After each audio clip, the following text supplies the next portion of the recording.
Hello students, study medium channel में आप सभी का स्वागत है। तो फाइनली नीट का एग्ज़ाम हो चुका है और नीट का क्वेश्चंस का पूरा आंसर की मैं आपके सामने लेके आ गया हूं। जी हां, आपका जो भी एग्ज़ाम हुआ उसमें जो भी क्वेश्चंस पूछे गए उनका complete solution with correct answer आपको मैं इस सेशन में प्रोवाइड कराऊंगा।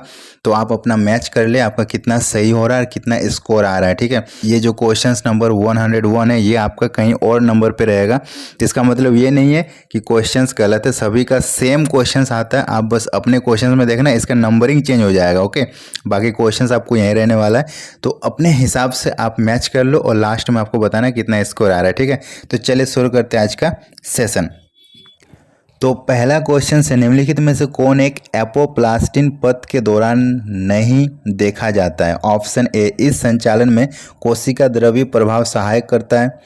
ऑप्शन बी, एपोप्लास्ट सतत है और यह जल संचलन में कोई बाधा नहीं डालता। ऑप्शन सी, जल का संचलन अंतराल कोशिका स्थानों और कोशिका भित्ति द्वारा होता है। एंड ऑप्शन डी, इस संचलन में कोशिका झिल्ली के पार जाना नहीं होता है। तो इसका करेक्ट आंसर हो जाएगा ऑप्शन ए, इस संचालन में कोशिका द्रव्य प्रभाव सहायता करता है। ओके, नेक्स्ट क्वेश्चन से, एक पुराने वृक्ष में द्वितीयक जाइलम का अधिकतर भाग सघन भूरा होता है और कीटों के आक्रमण का प्रतिरोधी होता है। यह किस कारण से होता है? इसका आंसर हो जाएगा ऑप्शन सी, केवल ए और बी। ए और बी मतलब ऑप्शन में अकॉर्डिंग आपका आंसर हो जाएगा ए, द्वितीयक उपापचय के स्राव और वाहिकाओं के अवकाशिका में उनके एकत्र होने के कारण। और ऑप्शन बी, कार्बनिक यौगिक जैसे कि टैनिन और रेनिन का तने की केंद्रीय परत में एकत्रित होने के कारण। तो ये दोनों आपका हो जाएगा करेक्ट आंसर। ओके, चलिए नेक्स्ट क्वेश्चन की ओर बढ़ते हैं। नेक्स्ट क्वेश्चन से, निम्नलिखित में से कौन सा कथन को परभक्षिता से जोड़ा नहीं जाता है। ऑप्शन ए, परस्परीकरण करने वाली दोनों जातियों पर नकारात्मक प्रभाव पड़ता है। ऑप्शन बी, परिस्थिति संतुलन को कायम रखने के लिए इसे प्रकृति द्वारा आवश्यक बनाया गया है। ऑप्शन सी, यह एक समुदाय में जैव विविधता कायम रखने में सहायक होता है। एंड ऑप्शन डी, इससे एक जाति विलुप्त हो सकती है। तो इसका करेक्ट आंसर हो जाएगा option A. Option A is the correct answer, परस्परीकरण करने वाले दोनों जातियों पर नकारात्मक प्रभाव पड़ता है। चलो नेक्स्ट क्वेश्चन से, निम्नलिखित में से किसमें पुष्प एक व्यासमिति होते हैं। ऑप्शन ए, सरसों। ऑप्शन बी, गुलमोहर। ऑप्शन सी, केसिया। ऑप्शन डी, धतूरा। एंड ऑप्शन ई, मिर्च। और इनमें से आपको कूट में आंसर देना है। ठीक है, तो इसका करेक्ट आंसर हो जाएगा ऑप्शन डी, केवल बी और सी। बी और सी मतलब आपका हो जाएगा गुलमोहर और केसिया। ठीक है, बी और सी करेक्ट आंसर हो जाएगा। नेक्स्ट क्वेश्चन था,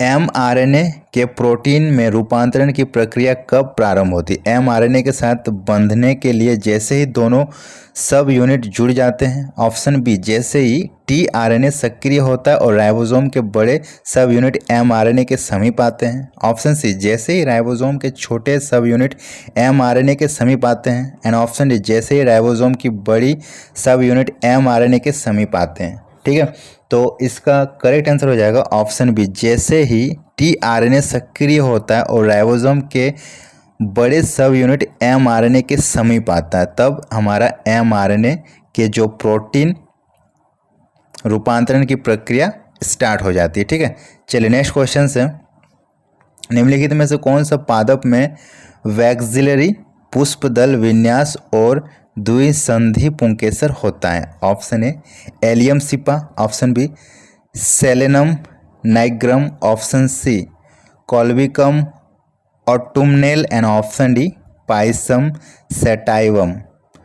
सो इसका करेक्ट आंसर हो जाएगा ऑप्शन डी, पाइसम सेटाइवम। ठीक है, चलिए नेक्स्ट क्वेश्चन से, निम्नलिखित में से परागन के विषय में गलत कथन को पहचानना है। ठीक है, परागन के विषय में कौन सा कथन गलत है। ऑप्शन ए, परागन के लिए मक्खियों और भृंगों को आकर्षित करने के लिए पुष्प बूदार गंध उत्पन्न करते हैं। ऑप्शन सी, कीटों में शलभ और तितलियां सबसे अधिक परागन करते हैं। ऑप्शन सी, पुष्पी पादपों में जल के द्वारा परागन बहुत ही दुर्लभ है। एंड ऑप्शन डी, अजैविक परागन में वायु द्वारा परागन बहुयात है। सो इसका करेक्ट आंसर हो जाएगा ऑप्शन बी, कीटों में शलभ और तितलियां सबसे अधिक परागण करते हैं। ये कथन आपका गलत है, ठीक है, मतलब यही आपका आंसर हो जाएगा, ये गलत है और बाकी ये तीनों आपका सही है। ओके, चलिए नेक्स्ट क्वेश्चन है, हाल ही के वर्षों में खीरे का उत्पादन कई गुना बढ़ा है। निम्नलिखित में से किस पादप हार्मोन्स को प्रयुक्त करने के परिणाम स्वरूप यह उत्पादन बढ़ा है, जबकि यह हार्मोन्स पादपों में मादा पुष्प उत्पन्न करने के लिए भी जाना जाता है। Option A ethylene, option B cytokinin, option C ABA abscisic acid and option A gibberellin. तो इसका करेक्ट आंसर हो जाएगा ऑप्शन है एथिलीन, ठीक है, एथिलीन का प्रयोग करके खीरे का जो उत्पादन है उसको बढ़ाया गया है। ओके, चलिए नेक्स्ट क्वेश्चन से, निम्नलिखित कथनों को पढ़िए और सही कथनों के सेट को चुनिए।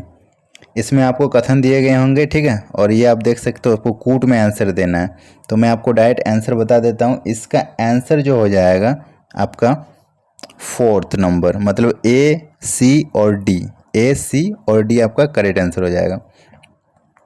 A, C और आपका D, मतलब निम्नलिखित कथनों को पढ़िए और उसका सही कथन को सेट को चुनिए।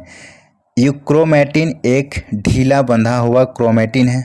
ओके, और सेकंड, न्यूक्लियोसोम में हिस्टोन अष्टक ऋणात्मक आवेशित DNA द्वारा लिपटा रहता है। एंड ऑप्शन डी, हिस्टोन में लाइसिन और ऑरिजिनिन प्रचुर मात्रा में होते हैं। ये तीनों सही हो जाएगा। ओके, चलिए नेक्स्ट क्वेश्चन को बोलते हैं। नेक्स्ट क्वेश्चन से, ऑर्थोपोड्स में वाही कंकाल किसका बना होता है? ये बहुत बार पूछा गया क्वेश्चन से, रिपीटेड क्वेश्चन से। Option A chitin, option B glucosamine, option C cutin and option D cellulose. तो इसका करेक्ट आंसर हो जाएगा ऑप्शन ए काइटिन, ठीक है, जो ऑर्थोपोड्स का वही कंकाल होता है वो काइटिन का बना होता है। नेक्स्ट क्वेश्चन आया है, DNA बहुरूपता किसका आधार बनाता है? ऑप्शन ए अनुवांशिक प्रतिचित्रण और DNA अंगुली छाप दोनों, ऑप्शन बी रूपांतरण, ऑप्शन सी अनुवांशिक मैपिंग जिसको प्रतिचक्रण बोला जाता है, एंड ऑप्शन ए DNA अंगुली छाप। तो इसका करेक्ट आंसर हो जाएगा ऑप्शन ए अनुवांशिक प्रतिचित्रण और DNA अंगुली छाप दोनों, ठीक है।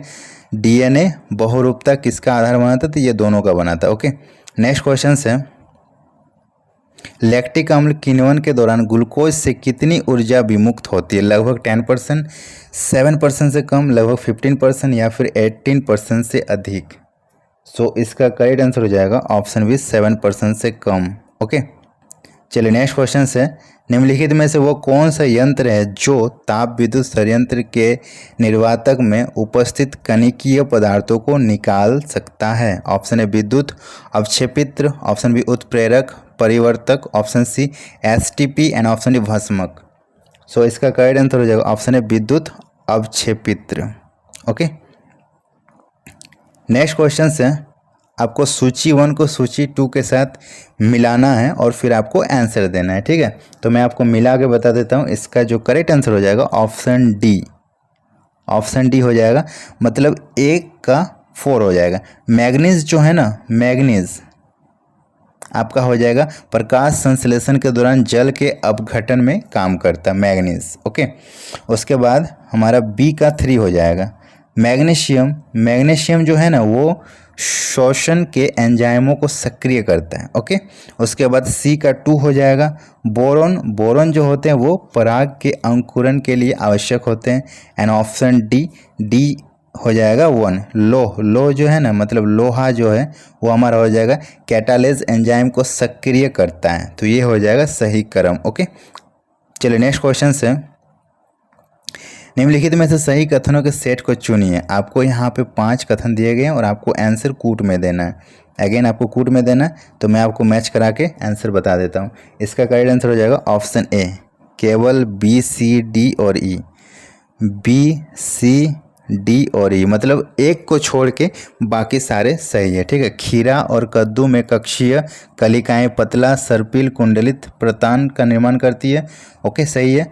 नेक्स्ट है, ओपनसिया में तना चपटा और मांसल होता है और पत्तियों का कार्य करने के लिए रूपांतरित होता है, ठीक है।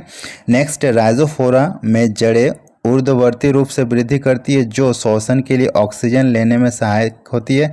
एंड उसके बाद है घास और स्ट्रॉबेरी में भूपृष्ठ तने कायिक प्रबंधन से सहायता करते हैं। तो ये सभी आपका सही हो जाएगा। ठीक है, चलिए नेक्स्ट क्वेश्चन की ओर बढ़ते हैं। नेक्स्ट है XO प्रकार का लिंग निर्धारण किस में पाया जाता है? टिड्डा में, ऑप्शन बी बंदर में, ऑप्शन सी ड्रोसोफिला में, ऑप्शन डी पक्षी में। तो इसका करेक्ट आंसर हो जाएगा ऑप्शन ए टिड्डा में। टिड्डा में XO क्रोमोसोम्स पाए जाते हैं। नेक्स्ट क्वेश्चन है पादप कार्य की वैज्ञानिक द्वारा गॉडगिल प्रयोग उस पादप उत्तक की पहचान के लिए किया गया है जिसके द्वारा ऑप्शन ए जल और खाद्य दोनों का अभिगमन होता है, ऑप्शन ए परासरण दर्शाया जाता है, ऑप्शन सी जल का अभिगमन होता है एंड ऑप्शन डी खाद्य का अभिगमन होता है। सो इसका करेक्ट आंसर हो जाएगा ऑप्शन डी खाद्य का अभिगमन होता है। ओके, चलिए नेक्स्ट क्वेश्चन है निम्नलिखित में से कौन एलनस की जड़ों में नाइट्रोजन स्थिरीकारक ग्रंथिकाएं उत्पन्न करता है? Option A Rhodospirillum, option B वर्जिनिकिया, option C Rhizobium and option D Frankia. So इसका करेक्ट आंसर हो जाएगा option D Frankia. Frankia is the correct answer. Next question है नीचे दो कथन दिए गए हैं, कथन 1 और कथन 2। इसमें से आपको बताना है कि कौन सा कथन किसका कारण है और किसका रीजन है। ओके, तो इसका करेक्ट आंसर हो जाएगा ऑप्शन ए कथन ए सही है परंतु कथन 2 गलत है। तो कथन ए सही क्या है? अपघटन एक ऐसी प्रक्रिया है जिसमें सूक्ष्म जीवों द्वारा अपरद को सरल पदार्थों में अपघटित किया जाता है, ये सही है। ठीक है, और ये गलत हो जाएगा। ओके, चलिए नेक्स्ट क्वेश्चन है निम्नलिखित में से कौन सुघटितता प्रदर्शित नहीं करता है? वाटर कप, ऑप्शन बी मक्का, ऑप्शन सी कपास एंड ऑप्शन ए धनिया।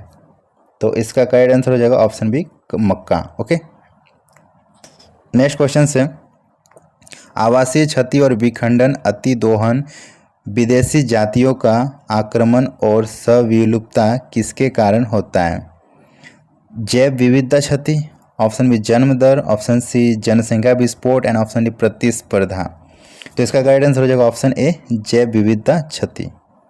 नेक्स्ट क्वेश्चन से नीचे दिए गए कथन हैं और इसमें आपको कथन के अकॉर्डिंग आंसर देना है। ठीक है, तो इसका करेक्ट आंसर हो जाएगा ऑप्शन बी कथन 1 गलत है लेकिन कथन 2 सही है।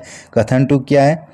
अनिमिल्य परागण एक अलाभकारी प्रक्रिया है जिसमें पर परागण का अवसर नहीं मिलता है। ठीक है, ये सही है और ये कथन गलत है। नेक्स्ट क्वेश्चन है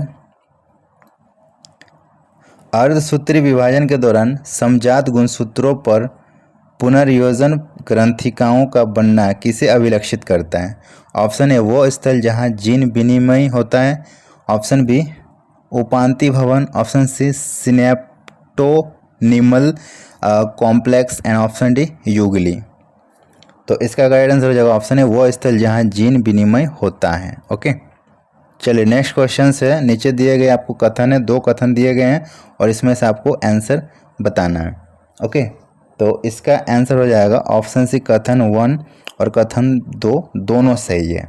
मतलब मेंडल ने मटर के पौधे में विपरीत लक्षणों के 7 युग्मों का अध्ययन किया था। 7 युग्मों का अध्ययन किया था, ये सही है बिल्कुल, और वंशागति के नियम को प्रतिपादित किया था। ओके, ये सही है।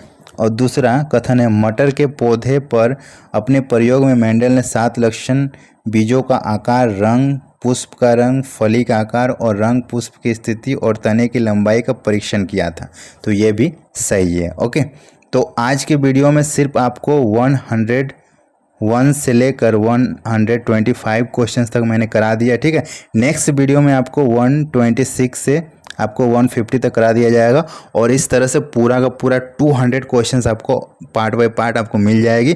और सभी पार्ट आपको देखना है तो डिस्क्रिप्शन बॉक्स में आपको प्लेलिस्ट का लिंक दी गई है, उस लिंक में जाके क्लिक करें, आपको सारा पार्ट मिल जाएगा और पूरा क्वेश्चंस का एनालाइज कर लीजिए, अपना स्कोर चेक कर लीजिए। ठीक है, और वीडियो अगर पसंद आए तो लाइक कीजिए, सभी के साथ शेयर कीजिए और जो लोग चैनल को सब्सक्राइब नहीं किए सब्सक्राइब कर दीजिए, क्योंकि नीट से रिलेटेड पल पल अपडेट आपको इस चैनल में सबसे पहले प्रोवाइड की जाएगी। तो मिलते हैं नेक्स्ट वीडियो में, तब तक के लिए बाय बाय।